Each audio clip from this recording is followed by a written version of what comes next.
বীরকে নিয়ে সামনে আসার কয়েকদিন পরই বুবলি বীরের কিছু স্টাইলিশ ছবি ছেড়ে বলেছিল, ক্যাপশনে লিখেছিল রংবাজ।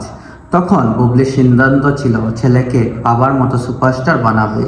একইভাবে একটা ইন্টারভিউতে অপবিশ্বাসকে জিজ্ঞাসা করেছিল জয়ের ব্যাপারে, বলেছে আমার ছেলেকে ছোট বয়সে টং বং পোশাক পরিয়ে এত ছোট বয়সে অদ্ভুত সাজাতে চাই না, আর সিনেমাতে আমি আনতে চাই না। ইচ্ছে আছে ডাক্তার বানাবো, মানুষের সেবা করবে। পরবর্তী বীরের কথা বুবলিকে জিজ্ঞাসা করতে বলে ছেলেকে ব্যারিস্টার বানাতে চাই, কিন্তু অপবিশ্বাসের কথা শুনেই কি বীরের পোশাকের এমন করেছে এমন পরিবর্তন?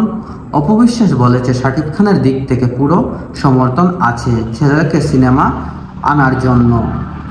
এমনকি অপবিশ্বাস বলেন, ভবিষ্যতে যদি শাকিব খানের পরিবর্তে কোনো সুপারস্টার এসে থাকে, সে হবে শাকিব খানের ছেলে জয় এবং শাকিব খানের ছোট্ট ছেলে বীর। আপনাদের মতামত কি? অবশ্যই আপনারা কমেন্ট করে আপনাদের মতামত এবং গুরুত্বপূর্ণ মত